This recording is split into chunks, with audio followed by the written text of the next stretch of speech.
ubuzima Rahma yarabaye mu Barabu mwarabimenye ko yari mu Barabu atako akundana na FELI BRI bari basanzwe bakundana kuva akirino ataraja mu Barabu ibintu vyahahitiye hagati yabo murazi ko ari vyinshi cyane FELI BRI ugusesagura kwitungo nga ryari kubafasha nk'umuryango mwararikurikiranye mwarabibonye Rahma ishavu yagize kugeza aho aduhamagara aravuga ati jewe ngaha ndaje mwarabibonye mwarabikurikiranye mwarabonye mwarumvise murabona neza ingene FELI BRI yamutwaye Parcelle ndetse yonona n'amafaranga bari gukoresha Rahma agarutse ngaha mu Burundi kuko murazi neza yuko mu Barabu umaze imyaka myinshi 4 canke 5 ariko Rahma we yaramazi yo imyaka 4 umva ko yaramaze guca ayatari make kubw'urukundo kura Parcelle ukajipiga ku kifua FELI BRI Nyatari mba vyarashise ndayijya kazimana warigaruye Giza nikwambiye bavuga ngo iyi giti gikukoze mu jisho rimwe gisubira uburyo kabiri yagirane kibisha kuri mene rero jewe n'uyu inkuru yiwe yajewe nawe nkene kigarukira kuko sinshaka birebire kuko tugiye muri birebire yansubije kwisukara kungenesa nakuwa navaka shwashwa lipapa la 200 nukuri kw'Imana please nukuri mbabari sikiliza nikwambiye please nukuri ndabigusaka abo mugenzi bite kuri FIBI bite ni power ibirenze vyo n'urusako kandi wibagiye bijya bintu nagukoreye bibaho ariko Rahma nimba yaragusubije ivyawe cyo no mubabarira mugasubira mukuru nimba atawundi ufise koresha umwanya hivi sinaga rafiki mu maisha yangu warafiki zangu wote wamenichoka tafadhali acha kunisumbua nasema hivi acha kunisumbua kama utaki tuvurugane sasa hivi please ndabigusira koresha umwanya baba ina watangazaji wanapanguka hapa message uko wanatokea sijui moja kwa moja wanatokea Malove aferi vipi Malove sister bakunzi bakoresha umwanya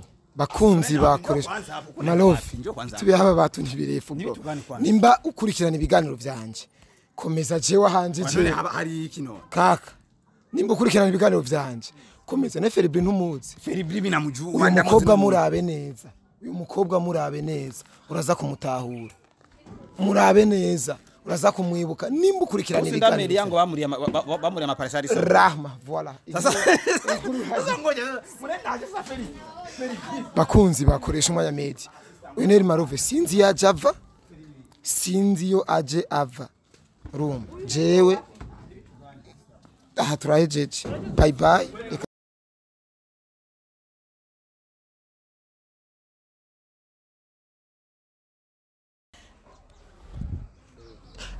bakunzi bakoresha umwanya media ndibaza mumeze neza ni Mr Tugesho numunyarusaku ni suta chawa Mr Vuguta vyumye rero bakunzi bakoresha umwanya media aba bantu sijya mbere mubabonye kuri nombonesha kure murabazi ni Rahma ari kumwe na FELI BRI wahoze kuba ari umugabo wiwe ariko nubwo batabanye rero inkuru yabo murazi ko ari ndende ubuzima Rahma yarabaye mu Barabu mwarabimenye ko yari mu Barabu atako akundana na FELI BRI bari basanzwe bakundana kuva akirino ataraja mu Barabu ibintu vyahahitiye hagati yabo murazi ko ari vyinshi cyane FELI BRI ugusesagura kwitungo nga ryari kubafasha nk'umuryango mwararikurikiranye mwarabibonye Rahma ishavu yagize kugeza aho aduhamagara aravuga ati jewe ngaha ndaje mwarabibonye mwarabikurikiranye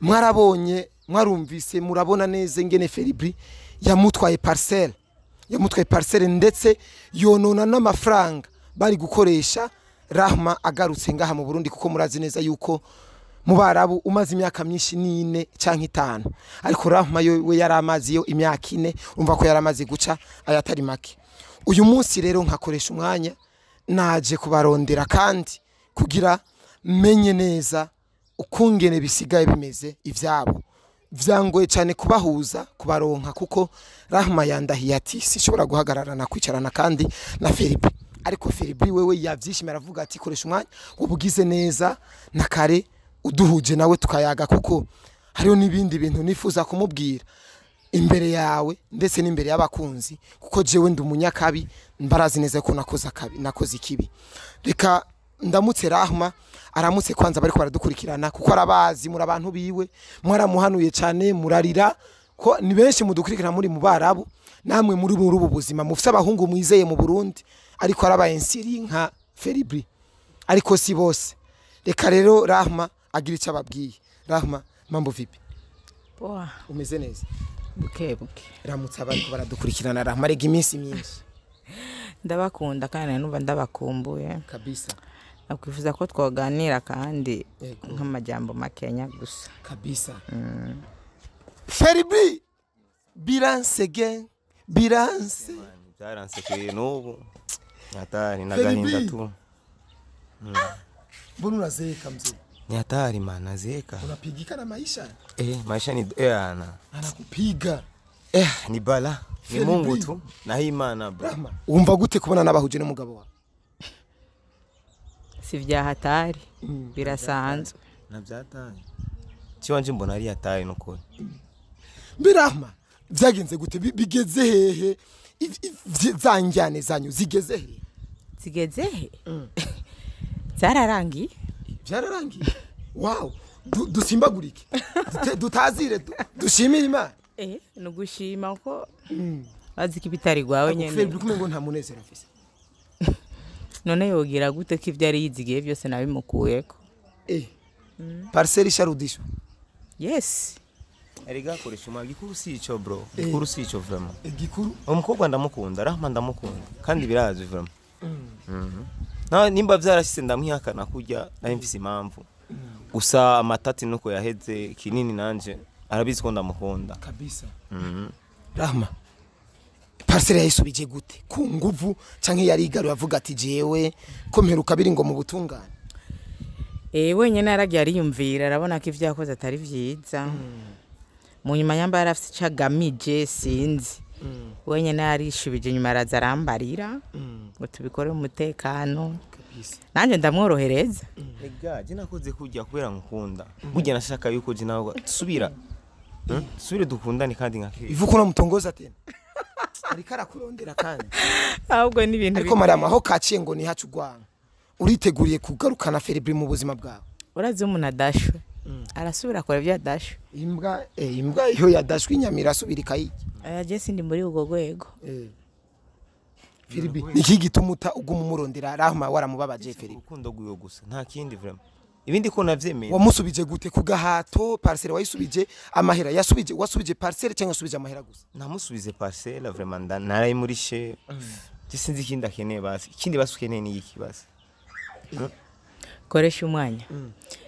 mimi siko hapa kwa kujibiana naye makosa mingi hapana ico nzicho je nawe twarahejeje Rahma duheza gute Rahma Safari bunga nompenda biasiri au ni unafiki mani amna unafiki nampenda mwenyewe anajua nishamwambia hapa lakini huwa muda hanipi kwanza nashukuru hivi ndabishimi wengine mwashusubigani kuduhoza kabisa macho yangu kwa sasa hivi hayaoni kwa sababu ya huyu mwanaume aje tu leo mimi nimkubalie tena sasa hivi mimi kila mtu niko kichekesho kila mtu komantere yake vyivagire vraiment nigibi nibikiwa mwibutsa mwaciyemo FELI BRI uri bikintu twaciyemo je nawe kanga je nawe twarari inzara uravyibagiye koresha umwanya angekumbuka nkori kibasi nakubaje nkori ki nakori kibasi sinuririmbire FELI BRI nkori ki bimbire nkori ki oya byase no kuri sinoririmba tu koresha umwanya mapenzi nunabiririmba yani anauma na anaumiza wakati uli nilikutafuta uliona kama mimi nilikuwa nalia nilikuwa ndabigusavye I'm so sorry kabisa please mimi sikukuja hapa ndacanye utegwa rukundo rwawe please nukuri reka basi ndavuga imbere ya kamera nta birebire nkeneye ngaha ibyo nashaka please ndabigusavye nukurira ibyo nashaka kuvuga ni ibi nkora ikibasi ariko Feri Beka ndakwibutse gato warigeze gusuzugura abavyeyi biwe imbere yaraho zarashitsema nta muntu numwe ngaha kwisa adakora ikosa please ra namugiye nyumviriza basi koresha umwanya basi mu munota umwe basi please angejua thamani yangu hange ni zarau kiasi kile afu azarau wazazi wangu afu anifanye kichekesho kila mtu nikipita komantere yake. Sasa sitaki kurudi mwa vile ambavyo mimi nimechoka kabisa. Tafadhali please Rahma, tafadhali Rahma please hala na maisha yangu cheza na vingine vyote usicheze na moyo wangu. Basi umunota umwe ndabigusabye umwanya nakusikia kabasi ndavuga imbere ya kamera eske ukomera basi ko dusubirana basi nta kindi nkineje atari urukundo rwawe gusa ila tambua mapenzi mabaya kidonda chake hakinaga dawa. Feli Bri uramaze ko umuhungu arira kubw'urukundo kuri Parcelle ukajipiga ku kifua. Feli Bri kurisa umwanya nyatari mba byarashise ndayijya kazimana warigaruye. Giza nikwambie bavuga ngo iyi giti gikukoze mu jisho rimwe gisubira uburyo kabiri agirane kibisha kuri meme. Rero jewe n'uyu inkuru yiwe yajewe nawe nkene kigarukira kuko sinshaka birebire kuko tugiye muri birebire yansubije kwisukara kungenesa nakuwa nava kashwashwa lipapa la 200 nukuri kw'Imana please nukuri mbabari mune uruma basi. Sikiliza nikwambie please nukuri ndabigusaka abo mugenzi bite kuri fibibi teni poa ibirenze vyo n'urusaku. Please Rahma, nataka achane na maisha yangu. umviriza basira cyo nkineje ni urukundo rwawe gusa nta kindi nkeneye iwawe. Ajye amafaranga yawe basi wampa fumu yareka ngo mu rukundo rwawe. Ariko Rahma naje ndagwenda garutse kindi ngira nta kosa ritaba bari gwara. Ariko ibintu yankoze mpaka wazazi wangu wananilaani. Hivi kila mwanaume ananiona mimi sijui nikwambie hai ananiona rofa asieleweka. Nta muntu adakoshara Unanishauri aje mimi tena nirudie tena kutembea. Ubuzima bwiwe nawe mbono mengo bwarahindutse kweli. Feli Bri nari tena kulia sitaki kuchoka. Kwa napiga mapamba chimbona yarabegwa cyane Rahma. Sitaki kuchoka tena tafadhali. Tena nakuomba please staki wende. Sabe ikigongwe bariko baradukurikirana Feli Bri. Sabe ikigongwe bariko baradukurikirana. Kurisha umwanya ntango kwanza gusegura. Kuki ninuwe. Mimi nimeshakusamea nimeshamaliza kila kitu. Ile nimeshakwambia mapenzi mimi na we stop. Ishimamia hapo hapo. Urabyemeye kweli kumara amazi imbere ya kamera watoba. Rahma, ibukiyo twavuye basi. Please ndabigusabye. Kiwa mpindutse ari je nakurungitse.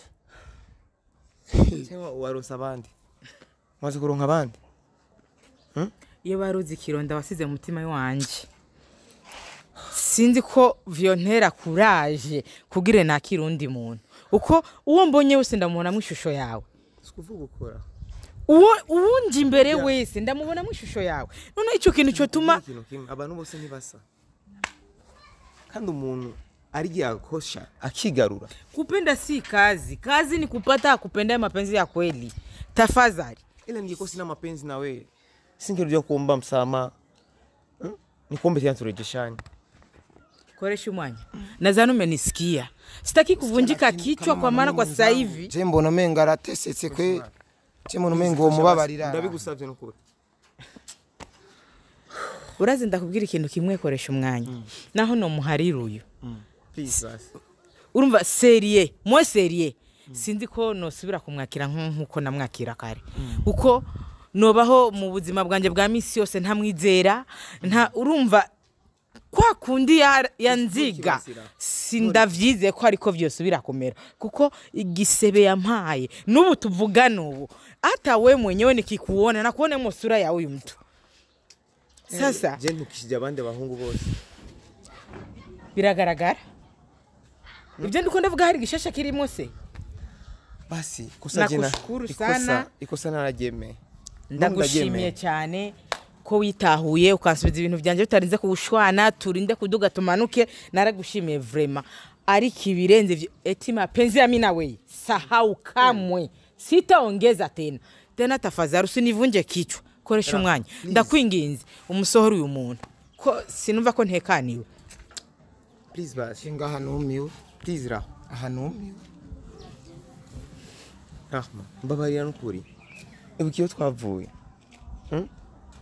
kandi wibagiye bijya bintu nagukoreye bibaho ariko rama nimba yaragusubije ivyawe cimo no mubabarira mugasubira mukuru nimba atawundi ufise koresha umwanya hivi sinaga rafiki mu maisha yangu warafiki zangu wote wamenichoka Rahma tafadhali acha kunisumbua nasema hivi acha kunisumbua kama utaki tuvurugane sasa hivi please ndabigusire koresha umwanya babarira watangazaje wanapanguka hapa message kwa wanatokea sijui moja kwa moja kwa wanatokea malove aferi vipi malove sister bakunzi bakoresha umwanya bakunzi bakoresha malove tubiye haba batu ntibirefu bro nimba ukurikirana ibiganiro byanje komeza jewe hanje je hari kino kaka nimba ukurikirana ibiganiro byanje komeza ne FELI BRI ntumuzi FELI BRI binamujua uyu mukobwa murabe neza uyu mukobwa murabe neza uraza kumutahura murabe neza uraza kumwibuka nimba ukurikirana ibiganiro yango bamuri ama Parcelle Rahma voilà sasa ngoja murendaje sasa FELI bakunzi bakoresha umwanya media Weneri Marove sinzi ya Java sinzi yo aje ava room jewe aha turahejeje bye bye reka dusezere ko baradukurikirana Imana ibahezagire cyane ariko jewe no mengo ntivyoroshe pe umukobwa umuteye ikiguma biragoye cyane ngo birangire rero aha hantu je kweri sino hatebera kabisa reka ndanitahire